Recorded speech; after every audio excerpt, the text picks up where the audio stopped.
আলিফার chocolate চলে আসলো।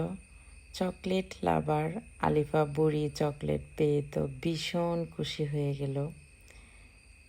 তো এই যে একা একাই চকলেটগুলো ও বের করছে, কোনটা রেখে কোনটা খাবে ভেবেই পাচ্ছে না। আর এই দিকে আমি খুশি হয়ে গেলাম আমার খুবই প্রিয় দই মিষ্টি খেয়ে। So hello everyone, welcome to my channel Anabia Alifa kitchen and blogs. তো সকালবেলায় রুটি আর সবজি ভাজি করলাম। আর এই তো আলিফা বুড়ি একদম চাদরে মুড়িয়ে তারপর বাবার সাথে বসে খাচ্ছে। বাবা মেয়ে খুনসুটি করছে আর রুটি দিয়ে সবজি দিয়ে খাচ্ছে। আলিফা বুড়ি মাশাল্লাহ রুটিটা পছন্দ করে। তো বাবা মেয়ে খেলো, সাথে আমিও নাস্তা করলাম। তো তারপর আলিফার আব্বু চলে গেল একটা পার্সেল রিসিভ করতে।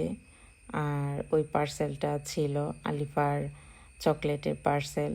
তো আলিফার আব্বু দেশে আসার আগে ওই পার্সেলটা পাঠিয়েছিল। তো ওইটা আসতে প্রায় 20-22 দিন সময় লেগে গেছে। তো আসলে উনি যখন আসে তখন বেশি পরিমাণে ওজন হয়ে গিয়েছিল। তো একটা লিমিট থাকে, তো ওই লিমিটের বাইরে তো আনা যায় না। তো যেইগুলো আনতে পেরেছিল তো বাকিগুলো সব পাঠিয়ে দিয়েছিল।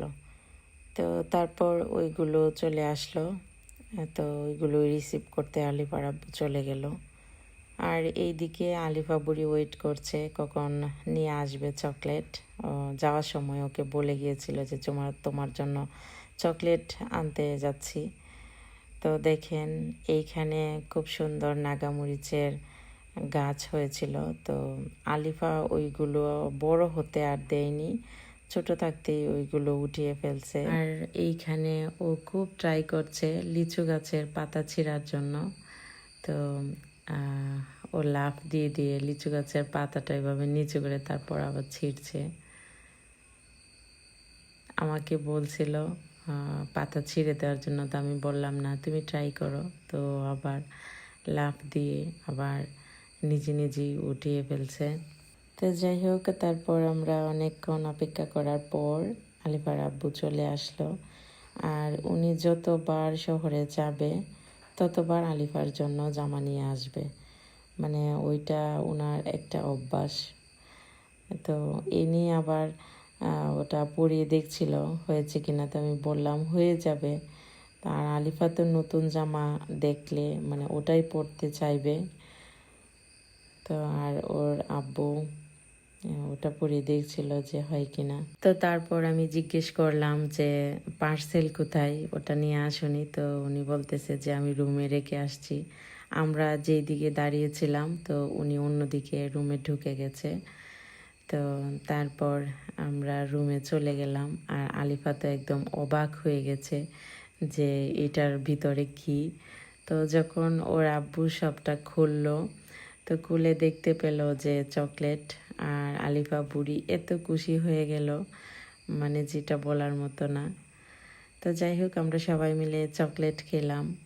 আর তারপর এইদিকে আলিফার আব্বু স্পঞ্জের মিষ্টি, তারপর দই এনেছিল। আর এই মিষ্টিটা ওদের অঞ্চলে মানে খুবই জনপ্রিয় আর খুব মজাদার একটা মিষ্টি। আর এই দইটাও আমার কাছে খুব ভালো লাগে। তো তারপর নিমকিও এনেছিল। এই নিমকিগুলো আমার কাছে খুবই স্পেশাল লাগে। আমি অনেক জায়গায় নিমকি খেয়েছি, বাট এইটার মতো এত টেস্ট না, এত মুচমুচে আর এত সফট, মানে খুবই মজাদার, অসাধারণ। তো আমি যতবার ওদের বাড়িতে যাই ততবার ওই মিষ্টি দই আর এই নিমকি মানে আনবেই মাস্ট আলিফার আব্বু। তো তারপর আলিফার আব্বুকে বললাম যে চলো আমরা সবাই একসাথে দুপুরে খাওয়া দাওয়া করি, তোমার জন্য এতক্ষণ ওয়েট করছিলাম আমরা। তো ওই দিন দুপুরে রান্না করেছিলাম বেগুন ভাজি, তারপর আইড় মাছ ভুনা, আর সাথে ছিল পুদিনা পাতা দিয়ে বোয়াল মাছ বোনা। এইটা আমার শাশুড়ি রান্না করেছিল। উনি এটা কিভাবে জানি রান্না করে, আলিফার আব্বু প্লাস ওদের ফ্যামিলির সবাই এটা পছন্দ করে। এটা একটু ডিফারেন্টভাবে রান্না করে উনি। তো যাই হোক, তারপর চিংড়ি মাছের বোনা ছিল, তারপর ছিল আলু টমেটো দিয়ে মাছের তরকারি। তো এই ছিল দুপুরের খাবার। আমরা একসাথে বসে খাওয়া দাওয়া করলাম, আলহামদুলিল্লাহ। তো খাওয়া দাওয়া শেষ করে তারপর সবাই একটু মিষ্টি মুখ করে নেব। তো তার জন্য দই মিষ্টি এনেছিল, তো ওইটা সবাইকে আমি দিয়ে দিলাম আর আমার জন্য নিয়ে নিলাম। আমার কাছে এই কম্বোটা খুব বেশি ভালো লাগে, টক দইয়ের সাথে মিষ্টি। আর এটা একবারে টক দই না, টক মিষ্টি যেই দইটা, এই দইটা খুব মজা, আর সাথে স্পঞ্জের মিষ্টি।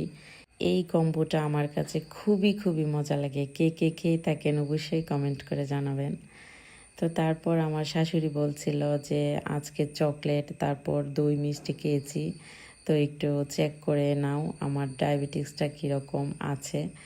তো ওই জন্য আমার শাশুড়ির ডায়াবেটিক্সটা একটু পরীক্ষা করলাম। তো ওই তো 10.5 আছে।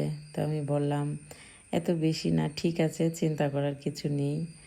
তো তারপরে উনি বলছে যে না, আর কিছু খাওয়া যাবে না। তো এই আর কি, ডায়াবেটিক্স রোগীদের কত কিছু আসলে মেনটেন করে চলতে হয়।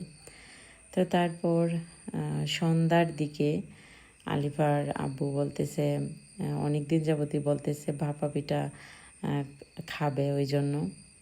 তো ভাপা পিঠা ইনস্ট্যান্ট প্রেশার কুকারে তৈরি করা যায়। তো এই রেসিপিটা আমার চ্যানেলে আছে, ভাপা পিঠার এই রেসিপিটা আপনারা চাইলে দেখে নিতে পারেন। আর এইদিকে আবার আমার দই মিষ্টি খেয়ে তারপর আমার একটু টক জাতীয় কিছু খেতে ইচ্ছা করছে। তো আমি বলছি আমি পিঠা তৈরি করছি, তুমি এদিকে আমার জন্য একটু বড়ই ভর্তা বানিয়ে দাও। তো উনি বলতেছে হ্যাঁ, ওইটা তো আমার ডিউটি হয়ে গেছে এখন। তো উনি বড়ই ভর্তা বানাচ্ছে, আর এইদিকে আলিফা বুড়ির পুতুলগুলো একদম এইখানে এসে ফেলে দিয়ে তারপর এক দৌড় দিয়ে চলে গেল ওর দাদাভাইয়ের কাছে। আর এইদিকে আমি একে একে ভাপা পিঠা তৈরি করে নিলাম। খেজুরের গুড় দিয়ে ভাপা পিঠা খেতে খুবই মজা। তো যাই হোক, আজকের ব্লগটি এই পর্যন্তই। ভালো লেগে থাকলে আপনার সুন্দর একটি মন্তব্য কমেন্ট বক্সে রেখে যাবেন।